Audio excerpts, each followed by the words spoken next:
So you may mistake this planet for being Earth, and in fact it isn't. It's called Nebula Puta, or sort of, in other terms we might call it EXO 3.71. But it's called Nebula Puta, and it's home to a fantastic civilization, very similar to humans, a brilliant, enlightened species that I think you guys might want to talk about and hear about, that I've just kind of come up with. So this planet is slightly bigger than Earth, and you can see here it also has 2 moons. And then over there, right into the distance, is the sun itself, their planet star. A little bit of the land around the planet. But essentially, it is a sister planet to planet Earth because it has the very same conditions like Earth does.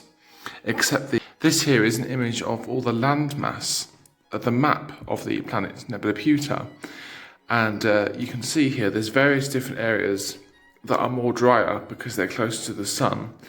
And then we also have these areas here. This small collection of islands is what we might think of as Asia. It's a very cultured, spiritual place, involved with lots of trade around the world and things like that. They produce exotic goods, and it's a very cultured, sophisticated area that's very much involved with the various different kingdoms around the world. So this area here is like Europe because it is, how do I say, it's one of the oldest parts in the world, and lots of parts of these areas are governed by monarchies, and we'll get into that a bit later. And you may also wonder what all these funny lines are going around. They are actually empires, but we'll get into that a bit later on as well. But I want to talk about the people who are very much part of the storyline. So this poster here that I've drawn is a poster depicting what the story is about. So the story is called Emperia, and it's all about these different rival monarchies around the world and everything, and how the world works and that. And it just talks about the world and how it is, and it takes place very much in the 18th century. So what we might think of as the 18th century is how they've created their civilization, and it's the time period that the story takes place in. And you can see there's a big crown there, and then down below here there's a little map with the word Dumonte there, and that is the mother country of one of the empires. But again, we'll get into that a bit later. So looking back on a map of the planet here, we can see now what I'm going to talk about are the empires. And, you know, everyone's so hungry for power in this world because, how do I say, you know, in each different country there's a sovereign, and there's no other real power apart from the sovereign. So all of these different kings and queens that rule the different parts of the planet are trying to fight for more land because land is power. And they're trying to gain big empires to sort of make them more wealthy and powerful and to have more control over the planet itself. So, I'm looking here, all these little tiny shapes on the land masses there are all countries. So you can see it on over here as well, all little countries there. So this one here is a small empire. And the tiny ones here are kingdoms, and then the bigger ones empires. And you can see they've got a few countries within the empires as well. And then this one here is, this whole area here, half of the planet, is one empire. So this half of the planet here is one empire. It's one global empire. So because there's a sovereign called the Empress Maria, but we'll get into that later. And she's been incredibly fortunate. She has an enormous naval force. And she's been able to conquer the planet's surface and build an enormous empire. And she's made it wealthy through trade and so on. So, you know, and she's also gained all of this land, and she's built herself up this power base. So she's an incredibly wealthy, powerful monarch, and these countries over here, you know, that they're very jealous of her because she's been so fortunate in her expansion of her empire. So this here is the mother country of the empire, like I was saying. The centre of the empire It's the most powerful country in the world. Anybody who's important around the world always comes to visit it because it's such a powerful base. It's the heart of the empire. It's where the Empress lives with her family. The people that live within it are very wealthy, and it's a very rich country. Over the way here is another kingdom, very small, but it's also part of the empire. But it never used to be, but until recently it became part of the empire. But originally it was its own kingdom, and it's called the Kingdom of Strasbourg. And it plays a huge part in the story because that is where Maria, the Empress, originally came from. So we're just going to continue on. So before Maria married into this country of the empire, it was ruled over by this man. Dumonte, the mother country, was ruled over by this man. His name is Maximilien Monavre de Charles. And de Charles is the name of the royal bloodline that rules over the empire. And he is an absolute monarch. He is the fifth of his generation of the de Charles line. And he himself has expanded the empire, and he's gained a lot of wealth here. And you can see he's incredibly lavish. He's in the pose of Louis XIV.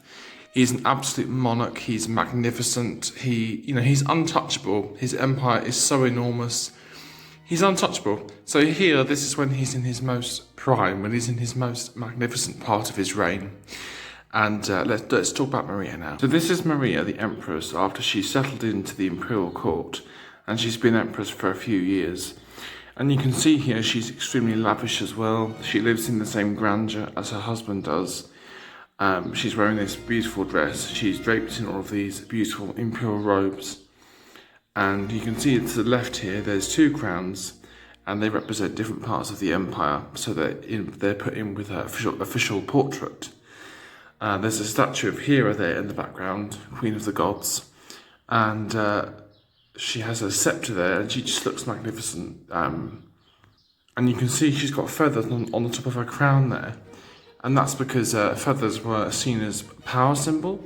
And so the imperial family put crowns on the top of their most magnificent crowns as a kind of display of wealth and power, because the white ostrich feather was a symbol of power itself.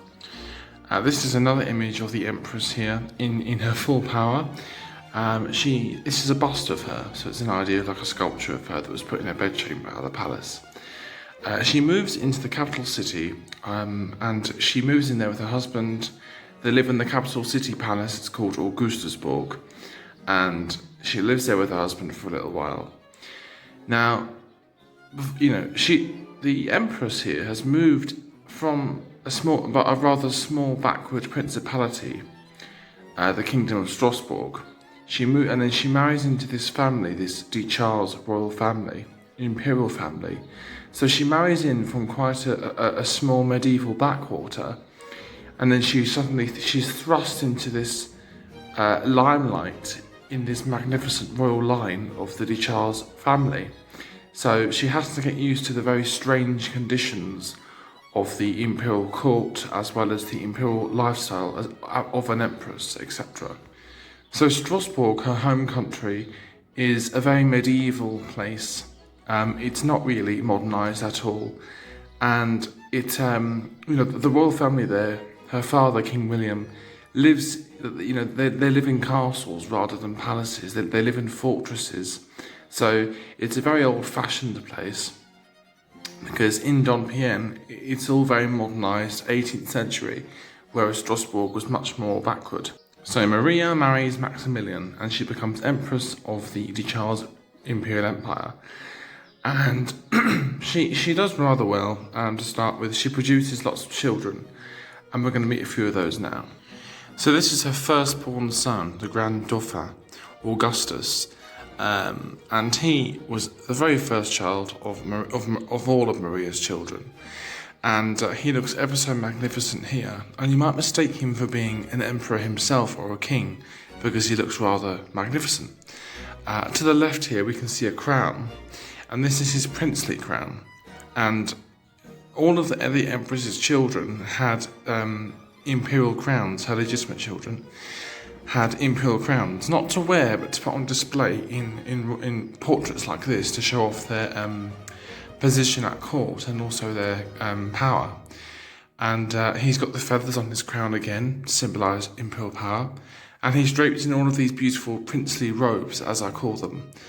Again, they're all treated like monarchs themselves. They all have their own individual robes, crown jewels, etc.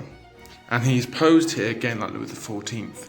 He was commander of the Imperial Navy. So you can see in the background there, very distant, is a galleon ship, because he was commander of the Imperial Naval Force, and he was extremely fortunate in that respect. He built up such an enormous empire for his mother, which she was incredibly fortunate for. This is the Grand Dauphin's wife, Madame la Dauphine, and she was the wife of him for a long time. They lived together and married for a long time, and they produced children themselves. And again, the Dauphine, she has a princely crown as well. And the Dauphine marries from a very strange country, because her original name was, she's come from a place called Clandestined Haustein, so Maria of Clandestined Haustein. And it's a strange country. It's because it is under the rule of a monarch, which is, because it's within the empire, the king tries to kind of distance himself from the empire, but really the Empress Maria has all of the control. But he tries to stray away from that. So she comes from a very rebellious family that dislikes the empire itself. But and also the fashion choices are very unusual, and we'll just find out that in just a second. So this is Maria of Clandestined Haustein when she was a princess in her country, and she's been given her crown from the Empress to put in her picture, because she was bride to be to Augustus, the Empress and Emperor's son. But this is when she was still in Clandestined Haustein, and this is her father's grand palace that he built. And again, like I say, because he tried to make himself almost a rival to the Emperor and Empress, so he built himself this palace to try and challenge them as well, to try and outdo their palace, and try and make himself better, I suppose, in a way, to the Emperor and Empress. But this here, so she's wearing this sort of Russian headpiece here with lots of lace hanging down the back of her gown there. And we can see all over her gown, there's lots of MA symbols, or just, because they're her initials. And she's draped in all these robes. So she's a very grand princess, and she comes from this strange country. And she's sort of trying to, in this picture, she is trying to adapt to the dress of the imperial court of Strasbourg, because she was bride to be, and she had to get used to the different conditions of the Charles royal court. This is Maria's second-born son, Ferdinand, and he's very graceful. He's a much quieter, less confident person in comparison to his brother Augustus. Ferdinand likes to go hunting in the grounds of Strasbourg, which is his mother's grand imperial palace that she had created. And because the estate's enormous, he likes to ride round and go hunting in the grounds of Strasbourg. And we can see here also there's his crown again, and each of the different crowns that the sons and daughters have are in their own different style. Again, he's draped in all of the imperial robes, and he stood by a big tree here in lots of landscape background, because that was essentially, it's just trying to explain that he was a massive fan of nature. He liked being outside, he liked being amongst wilderness and all that sort of thing. Nature was very much an important thing to him. It takes him a long time to marry, because he's very resistant, and there's lots of speculation about that at court. Everyone's wondering if he's gay or anything like that, because he just refuses to marry. Eventually he does, but it takes him a long time to marry his bride. This is Louisa.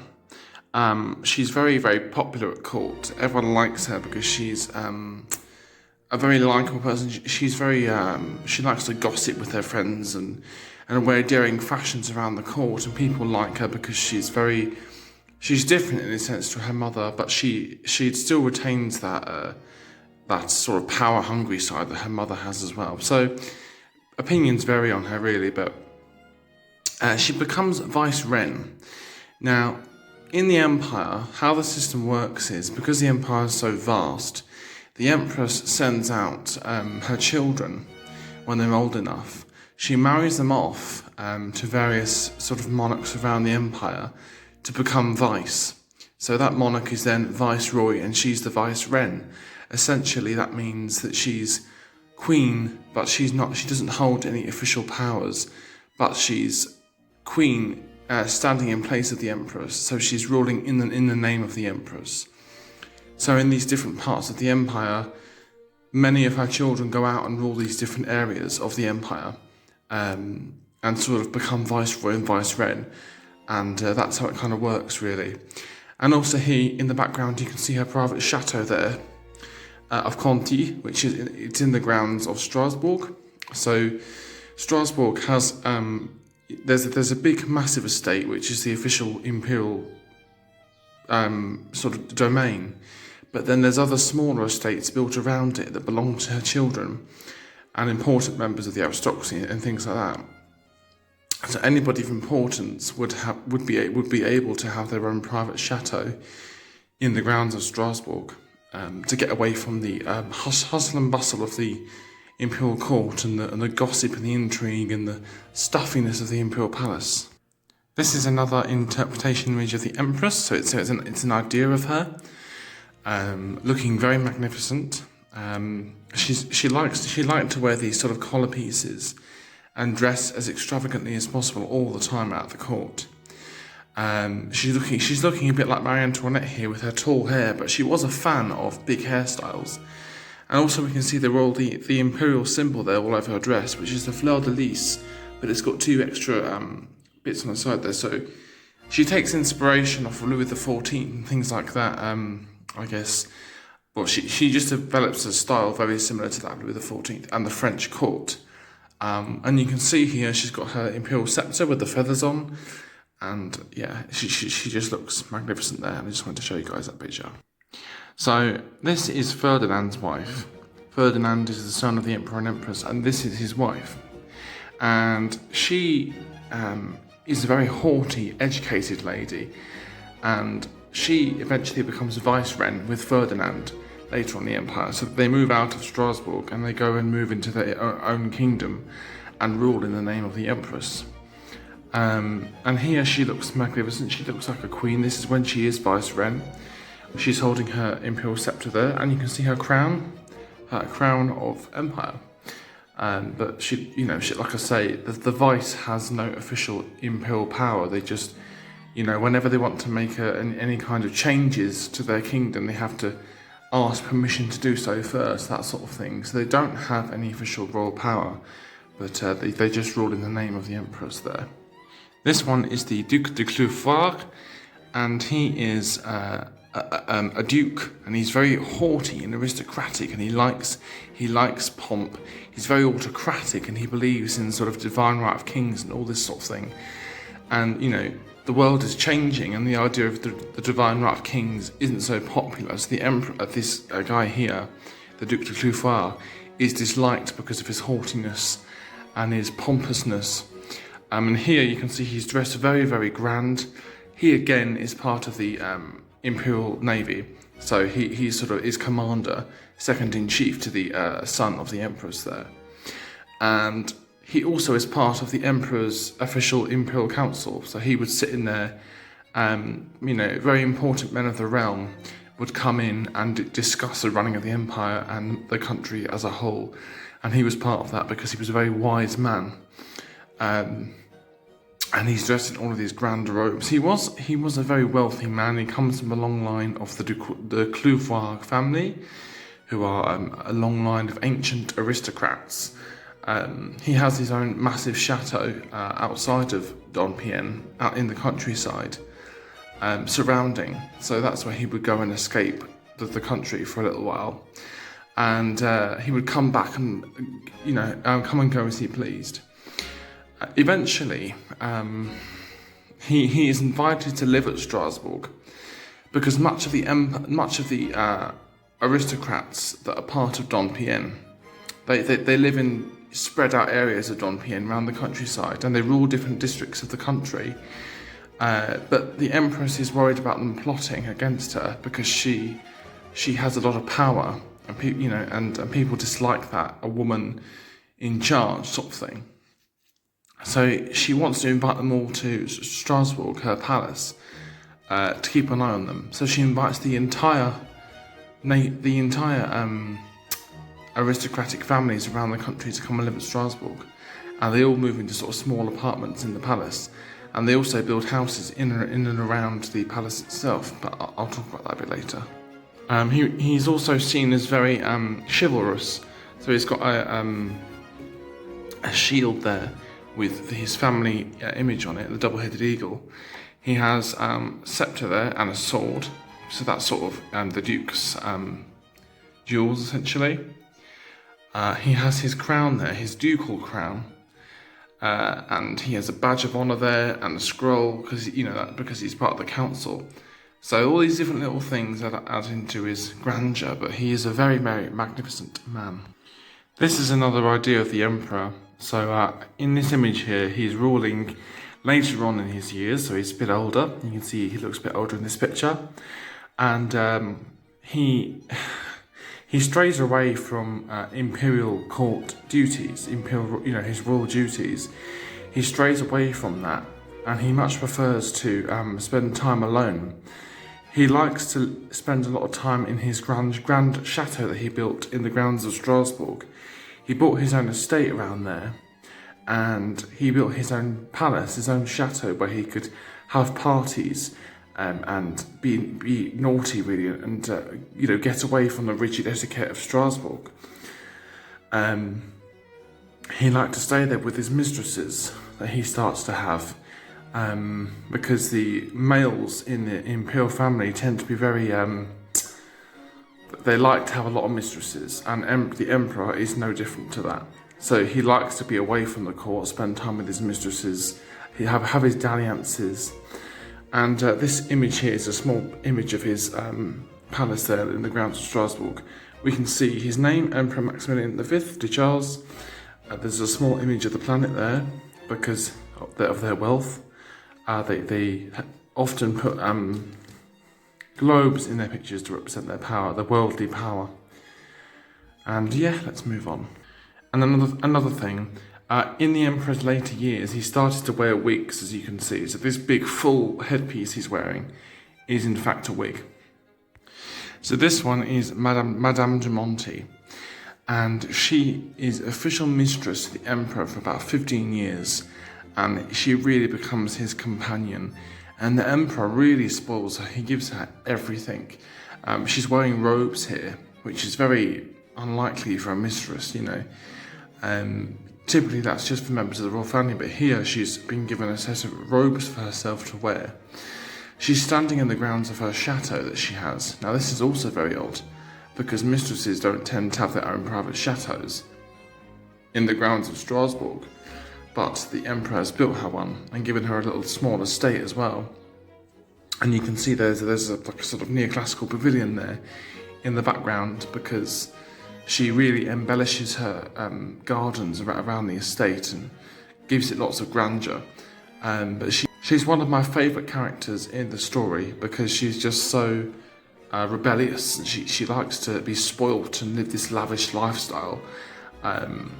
She's years younger than the emperor himself. Madame de Monte is not aristocratic. She is a lady, but she's not aristocratic. She's come into some money because her husband died. So she's living in somewhat sort of wealth, I suppose you could say. But she meets the emperor, she comes to court, and the emperor fancies her. And so they just elope, basically, and she becomes his official mistress. And she's disliked at court because of her having no title and being rather common, as everyone keeps calling her, even though this picture makes her look very noble. But really, she was very common, and people didn't like her for that, really. So she was disliked at court, but the emperor really lavished her and loved her and gave her everything.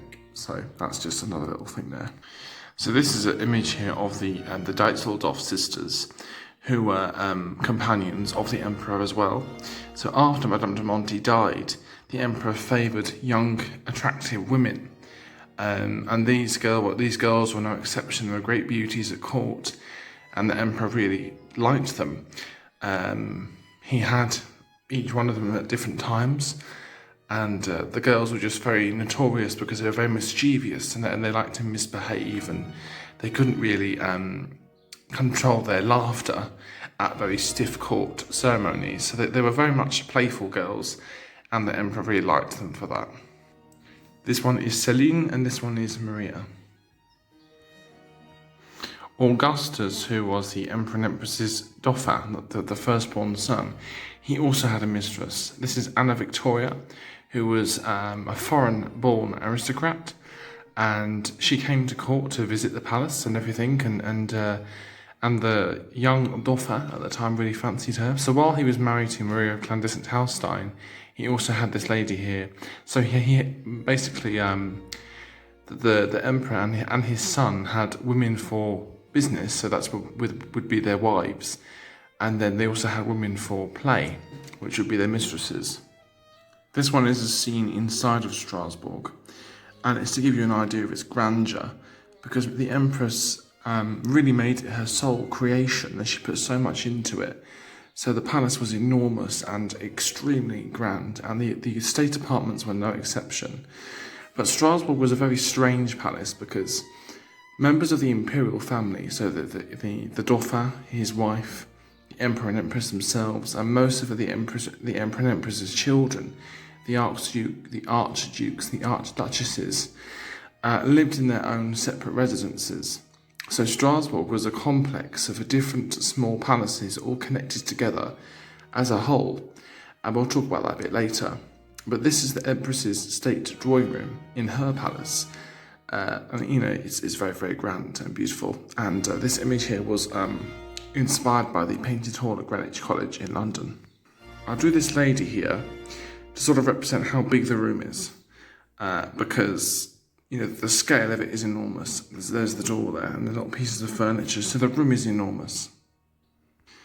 In the next episode, I will be talking more about Strasbourg, because to me it's the most fascinating part of the storyline, and I think you guys might like it a lot. So stay tuned anyway. Thank you for watching that. I know I went on a bit about the different people and everything, but I hope you found it interesting, and I'll see you later.